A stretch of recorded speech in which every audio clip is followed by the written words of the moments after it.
Yes okay, चलो तो start करते हैं सेशन को। लेकिन उससे पहले happy independence day to all of you, है ना। आज किस किस ने सेलिब्रेट किया है इंडिपेंडेंस डे?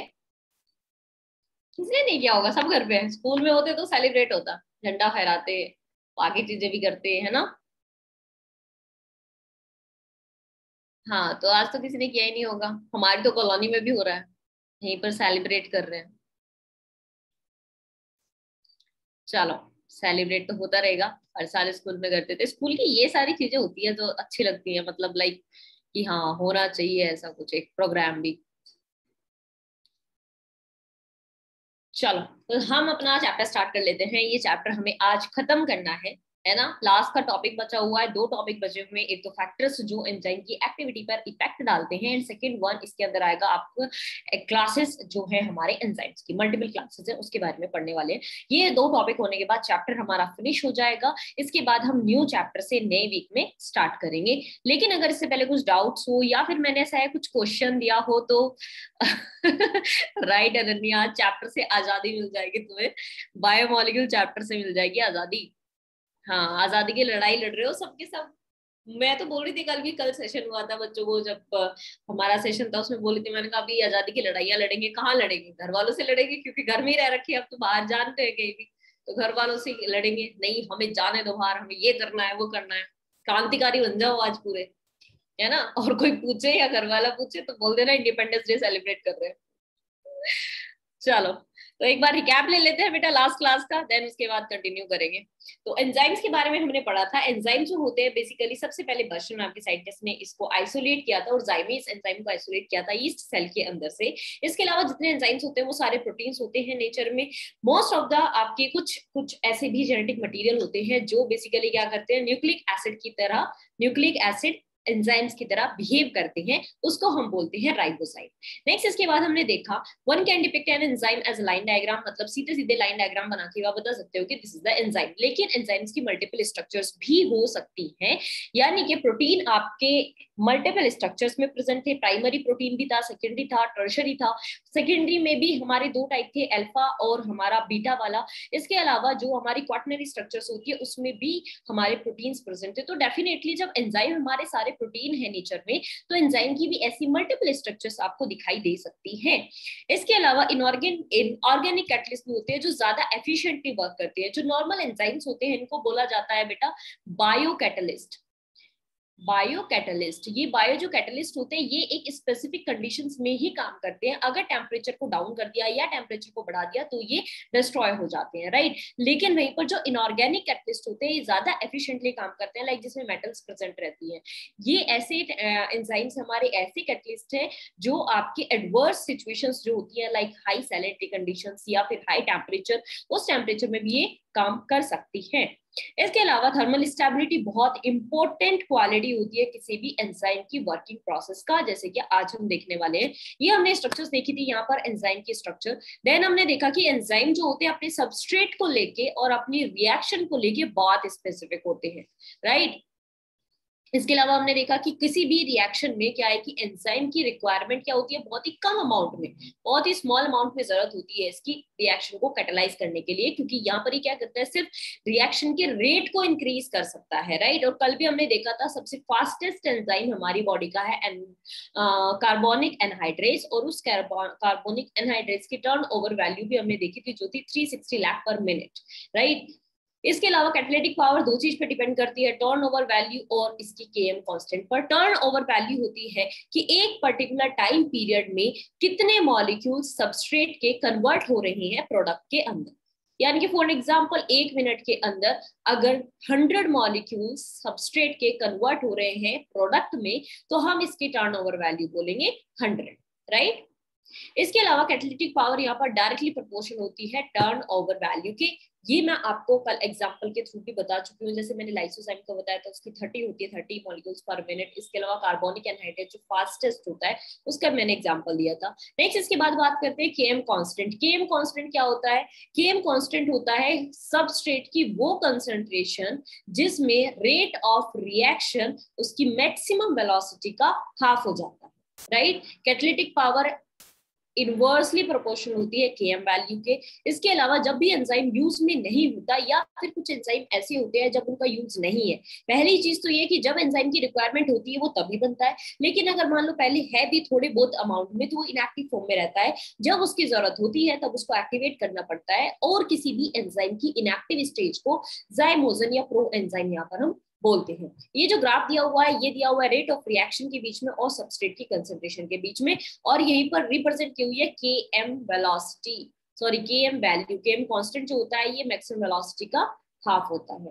नेक्स्ट इसके बाद हमने देखा कैटालाइज और अनकैटालाइज रिएक्शन। इसमें हमने एग्जांपल लिया कार्बोनिक एनहाइड्रेज का, कि हमने देखा कि विदाउट कैटलिस्ट, यानी कि without catalyst carbon dioxide water से रिएक्ट करके सिर्फ 200 मॉलिक्यूल्स बना पा रही थी 1 घंटे में, लेकिन वहीं पर अगर ये एंजाइम आ जाता है तो यहाँ पर 6 लाख मॉलिक्यूल्स बनते हैं 1 सेकंड के अंदर। ऑन एन एवरेज वही आ रहा है, वहां पर हमने 1 मिनट के अंदर बताया था 360 लाख मॉलिक्यूल्स आते हैं पर मिनट, तो यहाँ पर 1 सेकंड में कितने आ जाएंगे, 6 लाख आ जाएंगे, राइट। तो यहाँ पर एंजाइम ने इस रेट ऑफ रिएक्शन को कितना टाइम इंक्रीज कर दिया है, 10 मिलियन टाइम ये इंक्रीज हो गई है वैल्यू।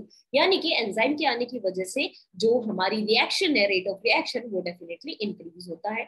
इसके अलावा हमने यहाँ पर पोटेंशियल एनर्जी और प्रोग्रेस ऑफ रिएक्शन के अंदर हमारा ग्राफ देखा। हमने देखा कि एंजाइम के साथ जब एंजाइम वहां पर काम करता है, क्योंकि वहां पे फास्ट काम हो रहा है इसीलिए पोटेंशियल एनर्जी वहां पर कम है, लेकिन अगर हम बिना उसके देखें तो पोटेंशियल एनर्जी ज्यादा है, क्योंकि रेट ऑफ रिएक्शन वहां पर क्या है, स्लो पड़ गया है। क्लियर बेटा पॉइंट। नेक्स्ट हमने यहाँ पर यही सारी चीज देखी कि यहाँ पर एक्सोथर्मिक रिएक्शन हो या फिर एंडोथर्मिक रिएक्शन हो, यानी कि कोई भी रिएक्शन हो चाहे उसमें एनर्जी देनी पड़े हमें, चाहे हीट वहां से जनरेट हो, चाहे हमें हीट उसके अंदर देनी पड़े, यहाँ पर जो सबस्ट्रेट है वो डेफिनेटली हायर पोटेंशियल एनर्जी पर रहेगा एज कंपेयर टू प्रोडक्ट। यहाँ पर हमने देखा कि एंजाइम जो होता है अपने सबस्ट्रेट को लेके बहुत स्पेसिफिक होता है। इसकी एक एक्टिव साइट होती है, ये आपको इनएक्टिव स्टेज में मिलेगा, यानी कि एपो एंजाइम प्लस कोफैक्टर अलग ही अलग अलग प्रेजेंट है, तो इसको हम बोलते हैं इनएक्टिव स्टेज। जैसे ये दोनों कंबाइन होते हैं, ये अपने सबस्ट्रेट के साथ में अटैच हो जाता है, तब ये आ जाता है अपनी एक्टिव स्टेज के अंदर, राइट। तो यहाँ पर ये फॉर्मूला बेटा कई बार आ चुका है, फॉर्मूले कल 2 तरीके से फॉर्मूला आपका आ सकता है, apo enzyme plus cofactor is equal to holo enzyme, या फिर इसी तरीके से cofactor is equal to H minus A, यानी कि holo enzyme minus apo enzyme. ये 2 फॉर्मूले आपके कई बार एग्जाम में पूछे जा चुके हैं, तो इसको ध्यान रखना। नेक्स्ट इसके बाद हमने नेचर की बात की, कोई भी एंजाइम अपना काम किस तरीके से स्टार्ट करता है। तो फर्स्टली वो अपने जो एक्टिव साइट होती है एंजाइम की, सबस्ट्रेट उससे बाइंड करेगा, सबस्ट्रेट जैसे उससे बाइंड करेगा तो डेफिनेटली उसमें क्या होगा, फिर टाइटली फिक्ड होगा, और टाइटली फिट जब होता है, बाउंड होता है उससे टाइटली, इसी की प्रोसेस को एक्सप्लेन करने के लिए जब आप हायर स्टडीज में पढ़ेंगे, यहाँ पर लॉक एंड की मैकेनिज्म दिया हुआ है कि किस तरीके से एंजाइम, जैसे ताले की चाबी होती है ना, वो स्पेसिफिक उसी की होती है, बाकी किसी की नहीं होती, सेम इसी तरीके से एंजाइम अपने सबस्ट्रेट के साथ में स्पेसिफिक होता है, सिर्फ उसी से बाइंड करेगा, बाकी किसी और से बाइंड नहीं करेगा। लेकिन मान लो जैसे अगर ताला तोड़ना है, आपने देखा होगा कि जो चोर वगैरह होते हैं वो नकली चाबी लगा के उसमें खोल लेते हैं उसको, या पिन से भी खोल लिया जाता है, तो यानी कि वहां भी कोई ना कोई इनहिबिटर यहाँ पर डेफिनेटली होता है जो एंजाइम की एक्टिविटी को स्लो डाउन कर देता है। उसके बारे में आज हम पढ़ेंगे, ठीक है। तो पॉइंट मेन ये कि जो सबस्ट्रेट होता है वो उसका एंजाइम स्पेसिफिक है, एंजाइम अपने सबस्ट्रेट के लिए स्पेसिफिक है। अब एक्टिव साइट की, जो एक्टिव साइट है हमारे एंजाइम की, वहां पर जो सबस्ट्रेट है वो क्या हो जाता है, टाइटली बाउंड होता है। टाइटली बाउंड होने के बाद वहां पर एक कॉम्प्लेक्स तैयार होता है। कॉम्प्लेक्स तैयार होने के बाद क्या होगा कि सबस्ट्रेट हमारा कन्वर्ट हो जाएगा प्रोडक्ट के अंदर। अगर प्रोडक्ट वहां पर तैयार हो चुका है, सबस्ट्रेट कन्वर्ट हो गया है, तो एंजाइम अब वापस से फ्री हो जाएगा अगली साइकिल के लिए, यानी कि अब नया सबस्ट्रेट वो अपने पास अटैच कर सकता है, दूसरा मॉलिक्यूल। इसके अलावा नेक्स्ट हमने देखा कोफैक्टर्स, क्योंकि एपो एंजाइम हो गया हमारा किसी भी एंजाइम के अंदर प्रोटीन वाला पार्ट, कोफैक्टर्स होता है जो हमारे एंजाइम के अंदर नॉन प्रोटीन पार्ट प्रेजेंट होता है, राइट। तो नॉन प्रोटीन पार्ट जो है बेटा इसको कोफैक्टर बोलते हैं, और जो प्रोटीन वाला पोर्शन होता है इसको एपो एंजाइम बोला जाता है। जो नॉन प्रोटीन पार्ट है कोफैक्टर्स, वो 3 टाइप के होते हैं, प्रोस्थेटिक ग्रुप और coenzyme and metal ions. Basically prosthetic group जो होता है ये टाइटली बाउंड होता है, और यहाँ पर जो आपका कोएंजाइम है ये लूजली बाउंड होता है। दोनों ही यहाँ पर क्या है, ऑर्गेनिक कंपाउंड्स होते हैं, ऑर्गेनिक कंपाउंड जो कि हमारे एंजाइम से अटैच्ड है, ठीक है। Metal ions, multiple metal ions होती है, जिसे मैंने एग्जांपल्स भी लिखवाए थे आपके, कि बहुत सारे एंजाइम्स ऐसे होते हैं जहां पर उनको एक्टिवेट करने के लिए मेटल की रिक्वायरमेंट होती है। अगर मेटल वहां पर नहीं होगी तो वो एंजाइम काम नहीं करेंगे या फिर स्लो प्रोसेस में काम करेंगे। जैसे आयरन एक्टिवेट करता है इसको cytochrome c oxidase, catalase, oxidase enzyme. इसके अलावा कॉपर साइटोक्रोम सी ऑक्सीडेज और tyrosinase, zinc carbonic anhydrase, alcohol dehydrogenase और कार्बोक्सी पेप्टिडेज, ये मोस्ट इंपॉर्टेंट है। ये जो एग्जांपल है ना मोस्ट इंपॉर्टेंट है ये। मैग्नीशियम हेक्सोकाइनेज, ग्लूकोकाइनेज, पीईपीएस और रुबिस्को, ये सब एंजाइम आपको आगे प्लांट फिजिक्स में पढ़ेंगे वहां पे सब देखने को मिलेंगे। पोटेशियम जो है पायरुवेट काइनेज एंजाइम को एक्टिवेट करता है। मैग्नीज जो होता है arginase, most important arginase. D carboxylase, ribo nucleotide reductase. Molybdenum nitrogenase, most important ये भी, जिसपे आपके क्वेश्चन बन सकते हैं उसी पे मैं स्टार लगा रही हूँ, मैक्सिमम चांसेस है। ये साइटोक्रोम्स पे ये तो आप आगे पढ़ी लोगे। क्लियर बेटा, यहाँ तक का पॉइंट ये हमने लास्ट क्लास में अभी तक कर लिया था। अब आगे की बात करते हैं, आगे चैप्टर को कंटिन्यू करते हैं हम। तो इसके अंदर नेक्स्ट आता है हमारा फैक्टर्स, कि कौन कौन से फैक्टर्स ऐसे हैं जो जो हमारे एंजाइम की एक्टिविटी पर अफेक्ट करते हैं। बेटा हमेशा ना एक कंपैरेटिव स्टडी में भी क्वेश्चन ये बनता है कि जो आपका बैक्टीरिया होता है और जो आपके एंजाइम्स होते हैं ये सिमिलर बिहेव करते हैं टेम्परेचर पर। यस मानसवी, जो हमारा साइटोक्रोम्स होते हैं वो फॉस्फोराइलेशन जो प्रोसेस होती है, कल भी मैंने बताया था कि जो फोटोसिंथेसिस होती है उसमें लाइट रिएक्शन होगी जहां पर एटीपी बनेगा। एटीपी बनने की प्रोसेस को ही फॉस्फोराइलेशन बोलते हैं। अगर फोटोसिंथेसिस में एटीपी बन रहा है वहां पर वर्ड हम यूज करते हैं फोटो फॉस्फोराइलेशन, कि सनलाइट की हेल्प से एटीपी का फॉर्मेशन हो रहा है, तब भी वहां पर साइटोक्रोम काम आएगा। माइटोकॉन्ड्रिया में जब हमारा ऑक्सीजन प्रेजेंट रहती है वहां पर एटीपी बनता है, तब भी वहां पर एटीपी बनेगा, उसको हम बोलते हैं ऑक्सीडेटिव फॉस्फोराइलेशन। ठीक है, तो फॉस्फोराइलेशन एटीपी बनने की प्रोसेस होती है। जहां भी एटीपी बनेगा वहां पर हमें हाई एनर्जी इलेक्ट्रॉन्स को ट्रांसपोर्ट करना पड़ेगा, और जहां पर हाई एनर्जी इलेक्ट्रॉन ट्रांसपोर्ट होगा वो विदाउट हेल्प ऑफ साइटोक्रोम हो ही नहीं सकता है। ठीक है, तो अब बैक्टीरिया की बात कर लेते हैं। और जो एंजाइम्स होते हैं हमारे, ये क्या करते हैं बेटा, ये टेम्परेचर पर बहुत स्पेसिफिक होते हैं। राइट, आपने देखा होगा कि जनरली खाना खराब ना हो इसके लिए हम किसी भी मतलब एंजाइम को, खाने को कहाँ रखते हैं, हमारे फ्रिज में रख देते हैं। फ्रिज में क्यों रख रहे हैं, क्योंकि हमारे जो एंजाइम्स और बैक्टीरियाज होते हैं ये एक स्पेसिफिक कंडीशन पर काम करते हैं। मतलब कुछ एंजाइम्स ऐसे हैं जो आपके 25 डिग्री सेल्सियस पर ही काम करेंगे, अगर इससे ज्यादा पर आप लेके जाते हो तो ये क्या हो जाएंगे, डिस्ट्रॉय हो जाएंगे। जैसे आप नॉर्मली भी देखा है कि अगर किसी भी प्रोटीन को टेम्परेरी पीरियड के लिए अगर हम हाई टेम्परेचर पे लेके जा रहे हैं तो कोई ज्यादा फर्क नहीं पड़ता है, लेकिन अगर उसे हमने 5 to 10 मिनट्स के लिए हाई टेम्परेचर दे दिया तो वो एंजाइम वहां पर क्या हो जाएगा, डीनेचुरेशन हो जाएगा, उसका डिस्ट्रॉय हो जाएगा। सेम उसी तरीके से बैक्टीरिया भी इसी तरीके से काम करता है। तो जब भी हम किसी भी खाने को कहाँ पर रखते हैं, लोअर टेम्परेचर पर रखते हैं, मान लो 0 डिग्री पर आपने रख दिया, तो यहाँ पर जाने के बाद कोई भी जो एंजाइम है बेटा 0 डिग्री पर जाने के बाद में वो डिस्ट्रॉय नहीं होगा। आपने देखा है प्रोटीन डिस्ट्रॉय नहीं होता, अगर कम पर ले गए ये क्या हो गया है, इनएक्टिव हो गया है।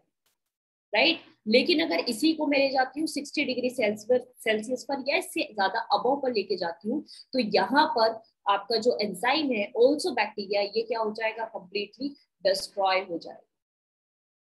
यानी कि दोनों में डिफरेंस क्या है, डिफरेंस ये है कि यहाँ पर एंजाइम इनएक्टिव हुआ है, जैसे ही इसको अपना फेवरेबल टेम्परेचर मिलेगा, यानी कि जैसे ही आप खाने को फिर से बाहर निकालोगे फ्रिज के, ये वापस से क्या हो जाएगा, एक्टिव स्टेज में आ जाएगा। लेकिन अगर ये हाई टेम्परेचर पर चला गया है तो यहाँ पर जाने के बाद ये कंप्लीटली क्या हो जाएगा, डिस्ट्रॉय हो जाएगा। मतलब इसके बाद अगर वापस से आप 25 पे लाते हो तब भी ये डिस्ट्रॉय हो चुका होगा।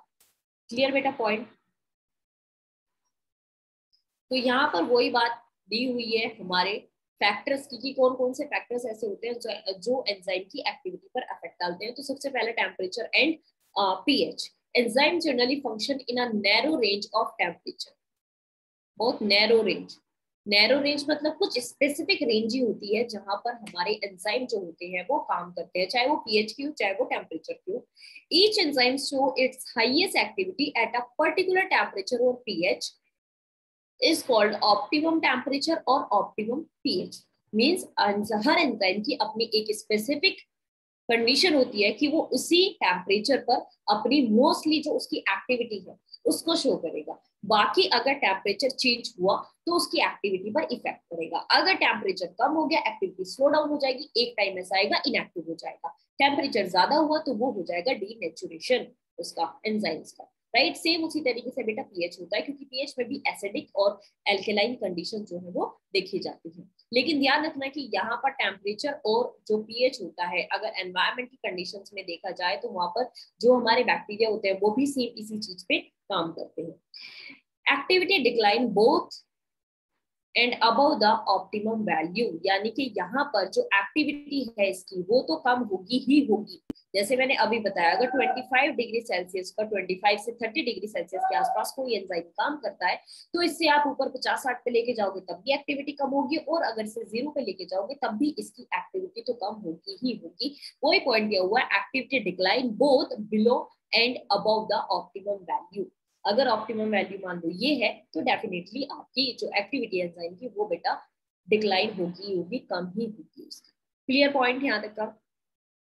ये ग्राफ भी हमारा दिया हुआ है इस तरीके से कि पीएच में भी क्या होता है कि जैसे जैसे अगर पीएच बढ़ता चला जाएगा वैसे वैसे क्या होगा, एक पीक ऐसी आएगी कि भाई एंजाइम यहाँ पे काम कर रहा है, लेकिन ये होगी उसकी ऑप्टिमम वैल्यू। अगर इससे कम दोगे, इससे कम पीएच करोगे तो भी एक्टिविटी कम होगी, इससे पीएच को बढ़ाओगे तो भी एक्टिविटी कम होगी।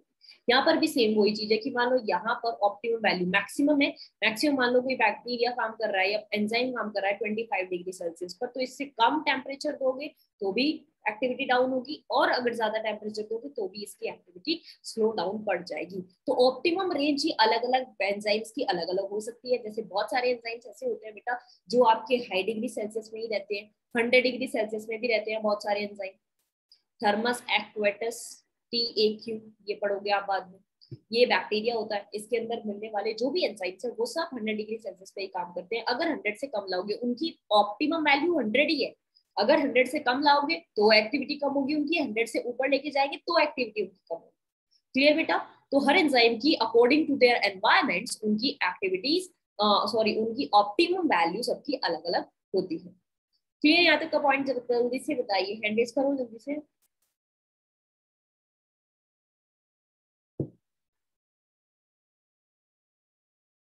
ओके चलो देख लेते हैं यहाँ पर नेक्स्ट।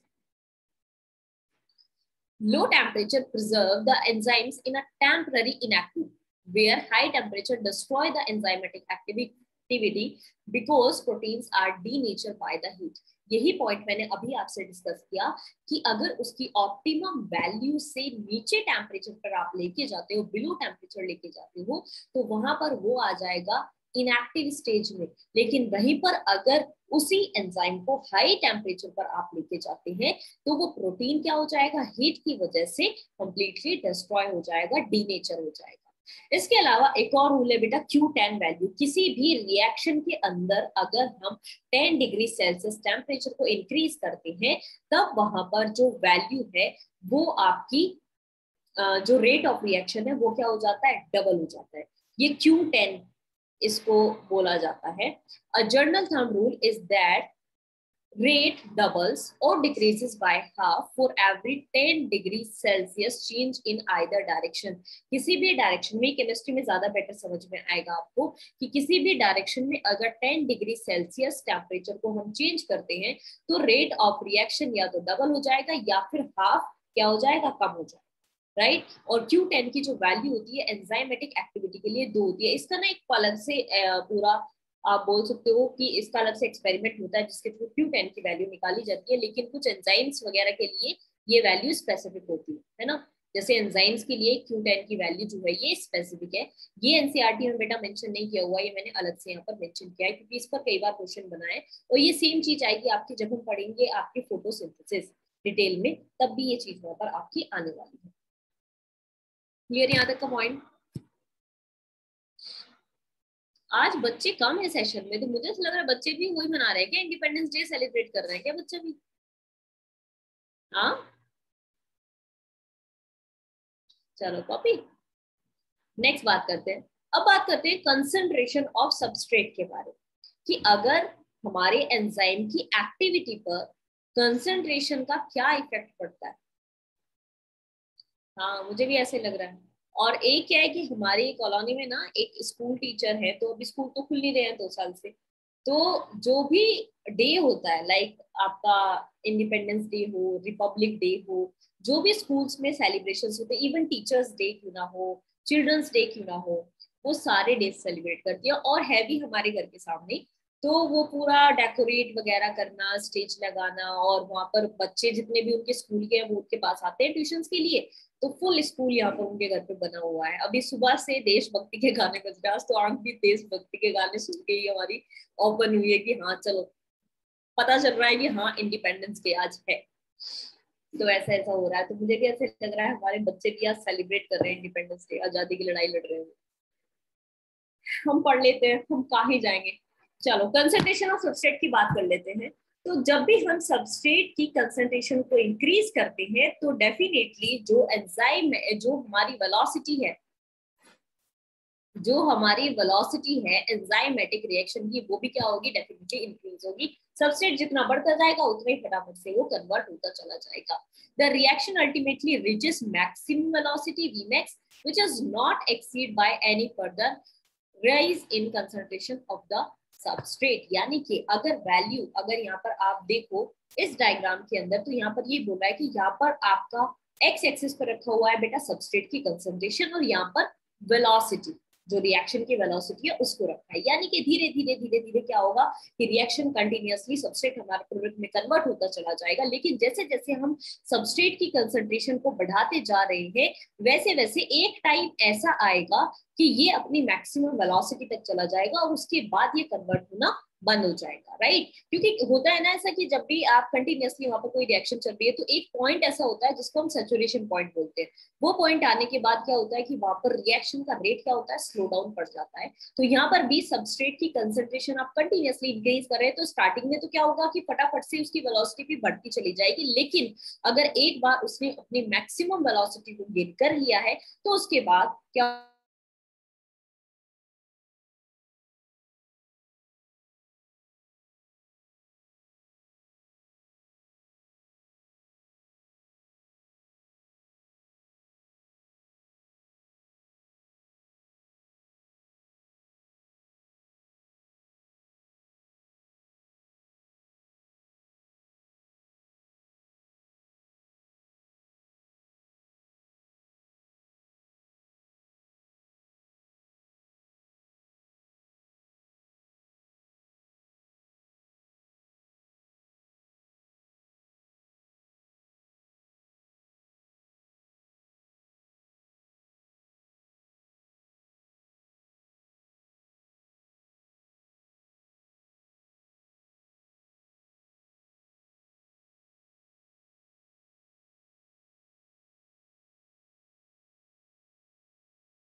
क्या बात है, अनिका होस्ट बन गई। अनिका ऑप्शंस में जाओ, मेरे को होस्ट बना दो। अब वापस होस्ट बन गए। ओके, चलो, मैं डिस्कनेक्ट हो गई थी। चलो बात कर लेते हैं कंसंट्रेशन के सबस्ट्रेट की कंसंट्रेशन पर। ओके हाँ, the reaction ultimately reached to the maximum velocity which is not exceed by any further rise in concentration of the substrate। यानी कि बाद में आप कितने भी कंसंट्रेशन बढ़ाते रहो सबस्ट्रेट की, अगर एक बार उसने अपनी मैक्सिमम वेलोसिटी को गेन कर लिया है तो उसके बाद वहां पर रेट ऑफ रिएक्शन इंक्रीज नहीं होगा। This is because enzyme molecules are fewer than the substrate molecule, and after saturation these molecules there are no free enzyme of molecules to bind with additional substrate molecule। यानी कि क्या कर रहे हैं हम यहाँ पर, मान लो आपने स्टार्टिंग में 100 सबस्ट्रेट के मॉलिक्यूल्स दिए थे, अब 100 के सबस्ट्रेट मॉलिक्यूल्स देने के बाद में 100 कितने आएंगे, एंजाइम आएंगे, राइट। तो यहाँ पर वही पॉइंट बोल रहा है कि अगर 100 एंजाइम है आपके और यहाँ पर आप कंटिन्यूअसली सबस्ट्रेट को तो देते जा रहे हैं लेकिन एंजाइम तो है ही नहीं, और विदाउट हेल्प ऑफ एंजाइम यहाँ पर सबस्ट्रेट प्रोडक्ट में कन्वर्ट होगा कैसे, राइट। या तो आप जैसे जैसे सबस्ट्रेट की कंसंट्रेशन को बढ़ाते जा रहे हैं वैसे वैसे यहाँ पर आपकी जो एंजाइम की कंसंट्रेशन है वो भी क्या होती चली जाए, इंक्रीज होती चल जाए, तब यहाँ पर ये भी शायद कि रिएक्शन और ज्यादा फास्ट हो जाएगी, राइट। लेकिन यहाँ पर एंजाइम भी खत्म हो जाते हैं जिसकी वजह से सबस्ट्रेट हमारा कन्वर्ट नहीं हो पाता किसमें, प्रोडक्ट के अंदर, और एक वो सैचुरेशन को गेन कर लेता है। तो सैचुरेशन के बाद तो बेटा केमिस्ट्री में भी आप पढ़ोगे कि किसी भी रिएक्शन में अगर एक बार सैचुरेशन आ गया ना तो उसके बाद में उससे आगे रेट बढ़ाया नहीं जा सकता, राइट। तो इस कंसंट्रेशन और सबस्ट्रेट का ये इफेक्ट पड़ता है। इसके बाद बात करते हैं इनहिबिटर और एंजाइम इनहिबिशन, इस प्रोसेस को बोलते हैं। जैसे मैं आपको बोल रही थी ना कि लाइक लॉक एंड की होता है, लेकिन मान लो कि आपने जो पिन होता है ना हेयर पिन, उससे लॉक को खोल लिया, तो जो पिन है यहाँ पर हेयर पिन वो है लाइक हमारा इनहिबिटर। तो यहाँ पर वही बात हो रही है कि enzymes activity of an enzyme is also sensitive to the presence of specific chemicals that bind to the enzyme। यानी कि एंजाइम जो हमारा होता है, एंजाइम की जो एक्टिविटी होती है वो बहुत सेंसिटिव होती है, क्योंकि वहां पर मान लो कि जो सबस्ट्रेट है उसकी ही स्ट्रक्चर का कोई और दूसरा केमिकल आके उससे बाइंड करते हैं। अब स्ट्रक्चर तो वो ये भाई, अगर यहाँ पर हम बात करें कुछ इस तरीके से स्ट्रक्चर थी, अगर ये ऐसी स्ट्रक्चर का सबस्ट्रेट तो है ही, लेकिन ऐसी स्ट्रक्चर का अगर कोई और केमिकल भी है वो भी यहाँ पे आके बाइंड कर जाएगा। अगर वो आके यहाँ पर बाइंड कर रहा है तो उसके बाद सबस्ट्रेट तो ऐड हो ही नहीं सकता है, तो एंजाइम की एक्टिविटी क्या हो गई, हमारी रुक गई, इनहिबिट हो गई यहीं पर। तो when the binding of chemical stuff of enzyme activity shut off enzyme activity, the process is called inhibition and chemical is called inhibitor. यानी कि जब भी कोई केमिकल एंजाइम की एक्टिविटी को शट ऑफ कर देता है तो इस प्रोसेस को इनहिबिशन बोलते हैं, और जो केमिकल शट ऑफ कर रहा है उसको हम इनहिबिटर बोलते हैं। When inhibitor closely resemble to the substrate in the molecular structure and inhibit the activity of the enzyme is known as competitive inhibitor। यहाँ पर हो क्या रहा है कि मॉलिक्यूल की जो स्ट्रक्चर है वो सिमिलर है हमारे सबस्ट्रेट के स्ट्रक्चर के, तो सबस्ट्रेट के आने से पहले वो इनहिबिटर अटैच्ड हो जाता है आके। जैसे इनहिबिटर अटैच्ड होगा एक्टिविटी क्या हो जाएगी, शट डाउन हो जाएगी, और इसको हम बोलते हैं कॉम्पिटिटिव इनहिबिटर। यानी कि नॉन कॉम्पिटिटिव इनहिबिटर भी होता है। नॉन कॉम्पिटिटिव में क्या होता है बेटा कि अदर केमिकल्स क्या करते हैं, इस रिसेप्टर को क्लोज कर देते हैं। ऐसे भी मल्टीपल एंजाइम्स है लेकिन वो आपके सिलेबस में नहीं है, सिर्फ कॉम्पिटिटिव इनहिबिटर आपके सिलेबस के अंदर है। Due to its close structure similarity with the substrate, the inhibitor compete with the substrate for the substrate binding site of the enzyme। यानी कि यहाँ पर इसकी स्ट्रक्चर सिमिलर होने की वजह से, जैसे हमारे एक सबस्ट्रेट की स्ट्रक्चर है वैसे ही इनहिबिटर की स्ट्रक्चर है, तो दोनों की स्ट्रक्चर सिमिलर है। तो दोनों की स्ट्रक्चर सिमिलर होने की वजह से जो एंजाइम है वो हमारा बाइंड कर जाएगा इनहिबिटर से, और एक्टिविटी स्लो डाउन बढ़ जाएगी या बिल्कुल ही रुक जाएगी। Consequently, substrate cannot bind, and as a result, enzyme action decline।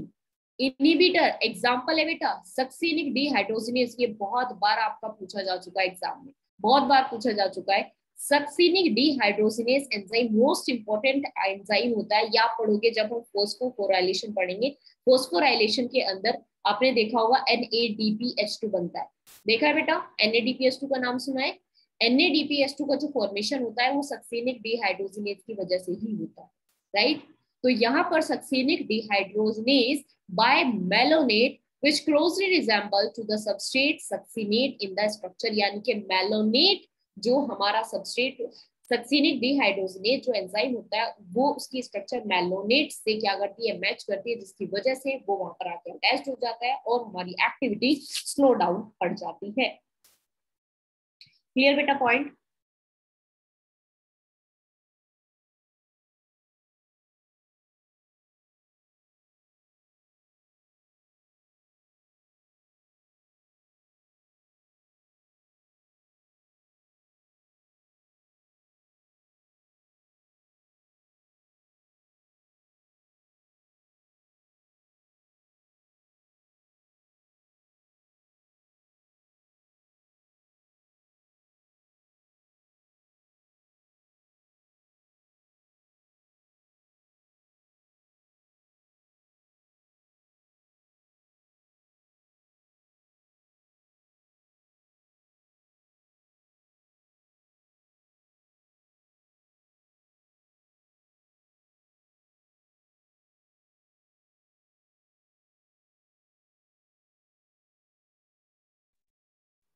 तो ये है हमारा एंजाइम, ये है एक्टिव साइट, और ये है हमारा सबस्ट्रेट, एंड ये है हमारा इनहिबिटर। आप देख रहे हो यहाँ पर सबस्ट्रेट की जो स्ट्रक्चर है वो हमारी सिमिलर है किसके, सबस्ट्रेट और इनहिबिटर दोनों की स्ट्रक्चर आपको सेम ही दिखाई दे रही है, क्योंकि एक्टिव साइट के लिए तो सिर्फ इतना सा पॉइंट चाहिए, सिर्फ ये शेप चाहिए, और ये शेप आपके दोनों के पास है, यहाँ पर इनहिबिटर के पास भी है और यहाँ पर हमारे सबस्ट्रेट के पास में भी है।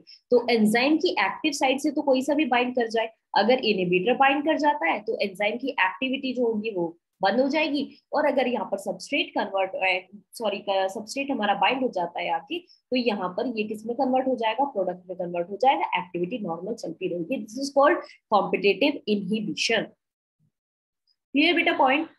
हैंड रेज करके बता दीजिए, कुछ डाउट हो तो पूछो जल्दी से, फिर हम नेक्स्ट मूव करते हैं। ओके, ये हो गए यहाँ पर की फैक्टर्स जो हमारे मेनली अफेक्ट करते हैं किसको, हमारे एंजाइम की एक्टिविटी को। First one temperature, second one pH, third one आ गया हमारा concentration of the substrate, and fourth one आ गया हमारा इनहिबिशन।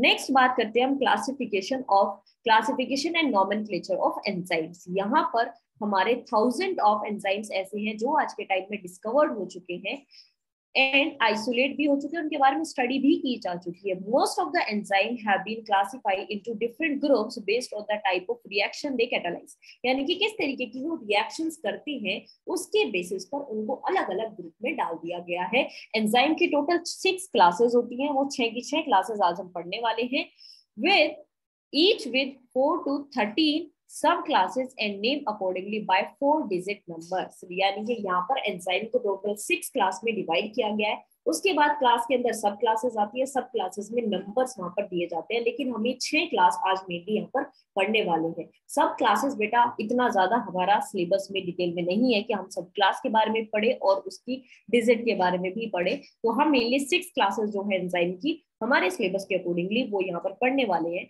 एनसीईआरटी के अंदर बेटा यहाँ पर एग्जाम्पल भी मेंशन नहीं किया हुआ है, लेकिन मैं यहाँ पर एग्जाम्पल भी मेंशन करूंगी इसका। Clear point? तो सबसे पहले ऑक्सीडेशन रिएक्शन तो आपने सबने पढ़ी है ना, ऑक्सीडेशन रिएक्शन तो सबने पढ़ी है। तो यहाँ पर पहला जो एग्जाम्पल है और पहली जो क्लास है वो है ऑक्सी रिडक्टेज या डिहाइड्रोजिनेज, राइट। जैसे आपने देखा है कि अल्कोहल डिहाइड्रोजिनेज एंजाइम यूज होता है, लैक्टेट डिहाइड्रोजिनेज एंजाइम यूज होता है, जब भी ग्लूकोज हमारा अल्कोहल में कन्वर्ट होता है वहां पर आता है अल्कोहल डिहाइड्रोजिनेज। ग्लूकोज से हमारा लैक्टिक एसिड कन्वर्ट होता है तो वहां पर एंजाइम आता है हमारा लैक्टेट डिहाइड्रोजिनेज, राइट। तो यहाँ पर डिहाइड्रोजिनेज और रिडक्टेज एंजाइम है मेनली जो यूज किए जाते हैं, और इसके एग्जांपल्स भी आज हम लिखने वाले हैं, ठीक है। Enzyme it catalysed also oxy reduction between two substrate H और H dash। Oxidation reduction reactions तो बेटा पढ़ी होंगी केमिस्ट्री में भी आपने, बहुत सारी है,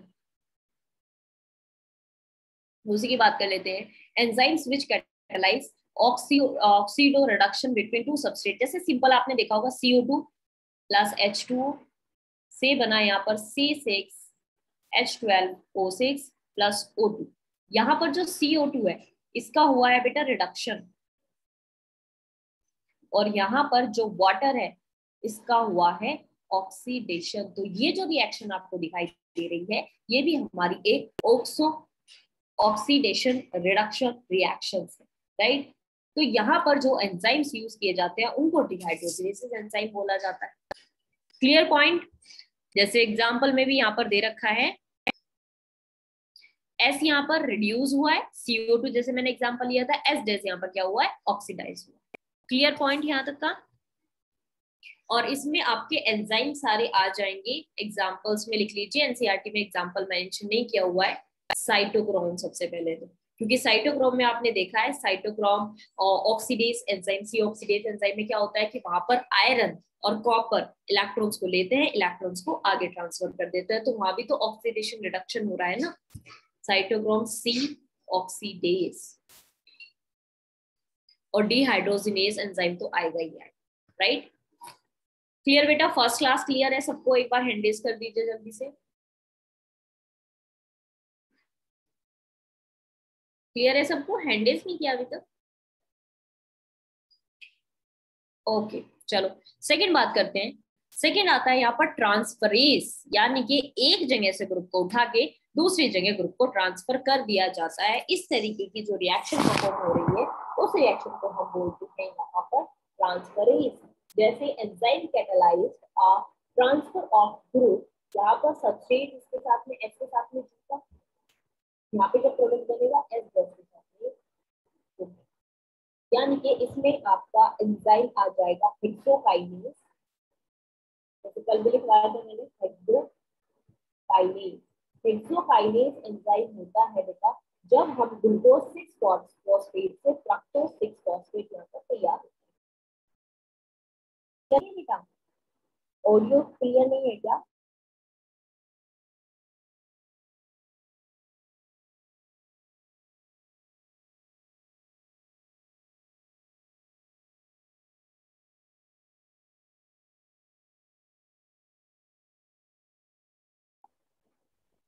ग्लूकोज एल्डिहाइड ग्रुप होता है, यहाँ पर कन्वर्ट होकर क्या बन गया, कीटोन।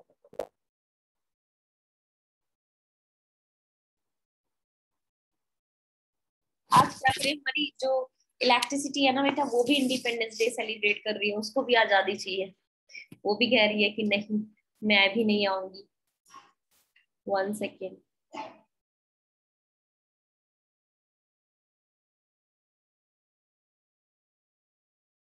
अभी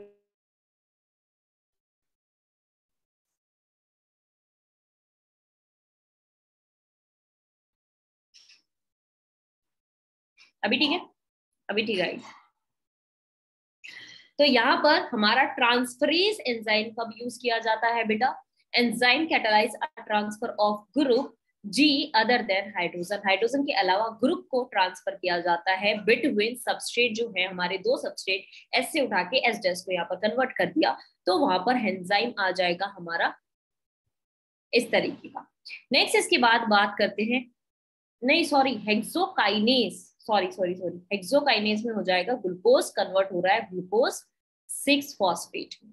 हाँ ये है, ग्लूकोज 6 फॉस्फेट में कन्वर्ट हो रहा है, ये आएगा हेक्सोकाइनेज के अंदर। वो तो आइसोमरेज वाले, ठीक है, क्योंकि काइनेज मैंने आपको बताया था कि काइनेज एंजाइम वहां पर आता है जहां कई की एटीपी यूज किया जाता है। इसके बाद बात करते हैं हमारी थर्ड क्लास के बारे में, जो है हाइड्रोलिसिस एंजाइम। हाइड्रोलिसिस एंजाइम जो होती हैं वो बेसिकली, जैसे आपने सुना भी होगा सेल चैप्टर के अंदर, कि जो भी हमारे लाइसोसोम्स होते हैं उसमें हाइड्रोलाइटिक एंजाइम्स देखने को मिलते हैं, यानी कि वो एंजाइम जो आपके ester, ether, peptic, glycosidic bond को क्या करती है, हाइड्रोलाइज कर देते हैं, ब्रेक डाउन कर देते हैं। यानी कि इसके अंदर वो सारे एंजाइम्स आएंगे बेटा जो प्रोटीन को डाइजेस्ट करते हैं, जो फैट को डाइजेस्ट करते हैं, जो कार्बोहाइड्रेट को डाइजेस्ट करते हैं। यानी कि इसमें आ जाएगा आपका सबसे पहला तो लाइपेज आ जाएगा आपका, इसके अलावा प्रोटीएज एंजाइम आ जाएगा, प्रोटीएज एंजाइम आ जाएगा, इसके अलावा पैप्सिन, इसमें तो मल्टीपल एंजाइम्स के नाम आप लिख सकते हो, पैप्सिन आ जाएगा इसके अंदर, इसके अलावा एमाइलेज इसके अंदर ही आ जाएगा, क्योंकि ये क्या करता है, हमारे स्टार्च को डाइजेस्ट कर लेता है। मेरी फिर से वॉल्यूम कम हो गई? नहीं बेटा ऐसे तो नहीं होना चाहिए, अभी तो आ रही होगी, अभी आ रही है नहीं आ रही है? लास्ट क्लास वैसे बची हुई यही है ना, लास्ट क्लास बची हुई है, इसको भी कर लेते हैं। क्लियर याद का पॉइंट? तो इसमें आपके मल्टीपल एंजाइम्स, हाइड्रोलाइज तो सबसे ज्यादा इजी क्लास है क्योंकि हमने अभी तक जब हम डाइजेस्टिव सिस्टम पढ़ेंगे वहाँ कंटिन्यूसली सारे एंजाइम्स को, तो हम 10th क्लास में भी हमने पढ़ा है इतने सारे एंजाइम्स, वो सारे एंजाइम्स जो भी हमारे वो जो फैट है उसको ब्रेक डाउन करता है, कार्बोहाइड्रेट को ब्रेक डाउन करता है और प्रोटीन को ब्रेक डाउन करता है, वहां पर हमारे सारे एंजाइम आएंगे हाइड्रोलाइसिस क्लास के अंदर। क्लियर बेटा। नेक्स्ट बात करते हैं लाइसिस। लाइसिस जो क्लास होती है इसमें enzyme that catalyse removal of group from substrate by mechanism other than hydrolysing living double bond, यानी कि डबल बॉन्ड को यहाँ पर प्रिपेयर करता है। जैसे मैं यहाँ पर आपको डायग्राम बनाकर दिखाती हूँ, सी आपकी एनसीईआरटी में भी यहाँ पर डायग्राम जो है वो दिया हुआ है। तो एग्जाम्पल ये है, इससे हमारा यहाँ पर कार्बन डबल बॉन्ड कार्बन और जो इन दोनों के पास ग्रुप्स प्रेजेंट थे वो हमारे यहाँ पर अलग हो जाते हैं। तो इस तरीके की रिएक्शन यहाँ पर तैयार होती है, उसको हम बोलते हैं लाइसेसिस एंजाइम्स, जहाँ पर डबल बॉन्ड तैयार किया जाता है। और एग्जांपल्स में आप लिख सकते हैं यहाँ पर एल्डोलेज,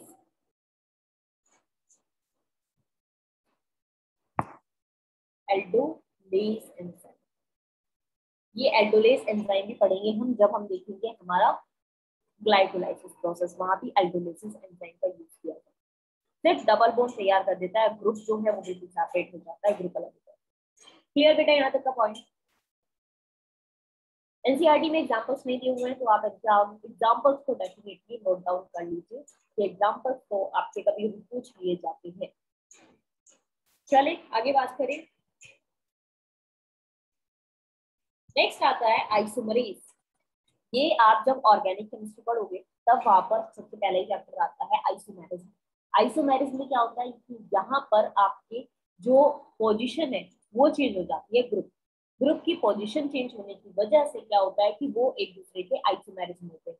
जैसे हमने देखा था गैलेक्टोज में क्या हुआ था बेटा, 4 कार्बन पर H और OH की पोजीशन चेंज हो गई, तो वो दोनों भी तो आइसोमर थे आपस में। ग्लूकोज फ्रक्टोज वो भी आपस में आइसोमर है, राइट। तो जो हमारा ग्रुप्स होता है वो वहां पर पोजीशन चेंज हो जाती है, बस पोजीशन चेंज होने की वजह से वहां पर उसकी थोड़ी सी स्ट्रक्चर चेंज हो जाती है। जैसे ग्लूकोज मैनोज भी हमारे आइसोमर्स थे, गैलेक्टोज ग्लूकोज भी हमारे आइसोमर्स थे, ये तो पढ़ चुके हो आप। वही चीज यहाँ पर आएगी। आइसोमरेसिस एंजाइम वहां पर यूज किया जाता है। ये क्या करता है कि हमारा इंटर कन्वर्जन कर देता है ऑप्टिकल, ज्योमेट्रिकल और पोजिशनल आइसोमर्स के अंदर। और इसके एग्जाम्पल में आप लिख सकते हो हेक्सो आइसोमरेज, आइसोमरेज। ये हेक्सो आइसोमरेज ही वो एंजाइम है जिसमें वॉल्यूम टू ग्लूकोज जो है ये फ्रक्टोज में कन्वर्ट हो जाता है। ग्लूकोज 6 फॉस्फेट फ्रक्टोज 6 फॉस्फेट में कन्वर्ट हो जाएगा, क्योंकि यहाँ पर क्या हुआ है, ग्रुप चेंज हो गया, राइट। ये दोनों भी आपस में पॉलीमर्स है। इसके अलावा लाइगेजेस एंजाइम, लाइगेज एंजाइम कौन से होते हैं, हमने डीएनए के अंदर भी पढ़ा है कि कहीं पर भी अगर कोई बॉन्ड बनाना है, मतलब लाइगेजेस एंजाइम आप बोल सकते हो कि लाइक एक तरीके से ग्लू होता है ना, उस तरीके से ये काम करता है। तो enzyme catalyse linkage of 2 compound, 2 compound को एक साथ जोड़ देता है। अगर 2 कंपाउंड को कहीं पर एक साथ जोड़ रहा है तो वहां पर एंजाइम आएगा हमारा लाइगेजेस एंजाइम। एग्जाम्पल बेटा है इसका हेक्सो आइसोमरेज। मैं वापस लिख देती हूँ, इसका जो एग्जाम्पल आएगा वो आएगा हेक्सो आइसोमरेज, यानी कि से 6 कार्बन की कोई शुगर है, उसमें क्या हुआ, उसकी पोजीशन चेंज हो गई है, कोई से भी कार्बन पर पोजीशन चेंज हो गई है। जैसे इसके एग्जांपल्स में हमने लिखा था ग्लूकोज प्लस गैलेक्टोज। इसके अलावा आपका ग्लूकोज एंड मैनोज वो भी एक दूसरे के क्या है, आइसोमर्स है, तो वहां पर भी आइसोमरेज एंजाइम का यूज किया जाएगा। ये एग्जांपल लिया है मैंने जो आपका ग्लाइकोलाइसिस प्रोसेस के अंदर है। वहां पर एक स्टेप आता है जहां पर ग्लूकोज 6 फॉस्फेट हमारा कन्वर्ट होता है फ्रक्टोज 6 फॉस्फेट के अंदर। तो ये जो रिएक्शन है ये हमारी होगी किसके अंदर में, हेक्सो आइसोमरेज के अंदर। ठीक है, मानसी क्लियर बेटा। लाइगेसिस एंजाइम के अंदर क्या होता है, लाइगेसिस एंजाइम वो एंजाइम होते हैं जहां पर 2 कंपाउंड को एक साथ अटैच किया जाता है। लाइक कार्बन ऑक्सीजन को अटैच कर दिया, कार्बन हमारे यहाँ पर जो कार्बन और सल्फर है उसको अटैच कर दिया। यहाँ पर ग्रुप्स को तैयार किया जाता है नया एंजाइम, नया बॉन्ड बनाने के बाद। जैसे कि हम डीएनए के अंदर भी देखते हैं कि जो न्यूक्लियोटाइड्स है बेटा आपस में, आपने देखा है कि जो न्यूक्लियोटाइड्स है वो आपस में कौन से बॉन्ड के थ्रू कनेक्टेड थे, फोस्फोडाइएस्टर बॉन्ड, फोस्फोडाइएस्टर बॉन्ड। तो ये फोस्फोडाइएस्टर बॉन्ड का फॉर्मेशन कौन करेगा, यहाँ पर करता है डीएनए लाइगेज। और जो डीएनए लाइगेज है वो किस क्लास में आएगा, हमारा लाइगेजेस क्लास के अंदर ही आएगा। क्लियर। तो यहाँ पर ये चैप्टर हमारा खत्म होता है। आजादी मिल गई हमें इस चैप्टर से। आज सारी क्लासेस हमने भी कंप्लीट कर ली है यहाँ पर, और तो कुछ बचा नहीं है इस चैप्टर के अंदर। सारे पॉइंट्स हमने अच्छे तरीके से कवर कर लिए हैं। ठीक है बेटा, कुछ डाउट हो आपको तो पूछ सकते हो। कोई भी डाउट हो किसी भी चीज से रिलेटेड तो पूछ सकते हो। जितना आपका एनसीईआरटी में है उससे बाहर के पॉइंट्स भी हमने काफी सारे कवर किए हैं, क्योंकि क्वेश्चंस तो हमें सारे करने हैं। नीट में भी आने वाले क्वेश्चंस को करना है। बहुत सारे बच्चे हैं जो नीट की तैयारी भी कर रहे हैं, तो इसीलिए बहुत ज्यादा हाई लेवल भी नहीं लेके जा रहे हैं अभी। अभी क्योंकि आपकी स्टार्टिंग है तो वो लोग ऑब्वियसली इतना हाई जा रहे हो, हमारे तो सर के ऊपर से जा रहा है, कुछ समझ नहीं आ रहा। कुछ डाउट है बेटा, जल्दी से पूछिए, नहीं तो आप बताइए मुझे कि नेक्स्ट क्लास में कौन सा चैप्टर स्टार्ट करें। आप ही बताओ, जो आप बोलोगे वो स्टार्ट कर देंगे। प्रीवियस स्लाइड, ओके ठीक है। अच्छा, उसका मटेरियल चाहिए आपको ऐप पर, जय बोल रहे हैं, ठीक है। चैप्टर नंबर 1, 2, 3, चैप्टर कौन सा स्टार्ट करना है पहले ये बताओ मेरे को। नेक्स्ट क्लास में कौन सा चैप्टर स्टार्ट करें। Done, okay. हाँ जी बताइए, नेक्स्ट क्लास में कौन सा चैप्टर स्टार्ट करें, जो तुम बोलो। चैप्टर नंबर 1, चलो आशी ने बोला चैप्टर नंबर 1। बाकी सब फर्स्ट यूनिट, ठीक है। बाकी सब कौन सा बोले, मनस्वी टिश्यू बोल रही है, और बाकी चैप्टर नंबर 1, सब चैप्टर नंबर 1 ही बोल रहे हैं। क्योंकि आपका स्कूल्स में भी हो चुका है डेफिनेटली, और आपके यूटीज भी आएंगे, और जहां तक मुझे पता है कि अभी टर्म 1 के एग्जाम्स भी आएंगे। टर्म 1 के आने से पहले तो डेफिनेटली सारा खत्म हो ही जाएगा आपका जो भी टर्म 1 का सिलेबस है। ठीक है, चैप्टर नंबर 1 बाकी सब बोल रहे हैं, तो एक काम करते हैं, नेक्स्ट क्लास जो होगी हमारी, नेक्स्ट क्लास से हम चैप्टर नंबर 1 से ही स्टार्ट कर लेते हैं। चैप्टर नंबर 1 तो बहुत ईजी है। चैप्टर नंबर 1 तो आपका 2 लेक्चर का नहीं, वो छोटा सा चैप्टर है, उसके अंदर थियरी थियरी थियरी थियरी बहुत सारी दे रखी है, तो वो सारी चीजें हम कंप्लीट करेंगे 2 लेक्चर्स में, आपका मैक्सिमम खत्म हो जाएगा। उसके बाद आपका सबसे ज्यादा जो टाइम लगेगा हमारा, वो है kingdom, plant kingdom and animal kingdom, उसमें टाइम लगेगा। इसलिए स्टार्टिंग के चैप्टर्स तो आपके फटाफट से निपट जाएंगे। 1, 2, 3 यानी कि आपका फर्स्ट लिविंग वाला जो चैप्टर है लिविंग वर्ल्ड, सेकंड है आपका बायोलॉजिकल क्लासिफिकेशन, थर्ड आ जाएगा आपका प्लांट किंगडम, फोर्थ आएगा आपका एनिमल किंगडम। ठीक है, तो चलो फर्स्ट चैप्टर से ही स्टार्ट कर लेते हैं नेक्स्ट क्लास में। ठीक है, जो हुक्म मेरे आका, आपके अकॉर्डिंगली स्टार्ट कर लेंगे। ठीक है, चलो मिलते हैं नेक्स्ट क्लास में। तब तक के लिए टाटा बाय बाय। सेलिब्रेट करो आज डे हमारा इंडिपेंडेंस डे, ठीक है।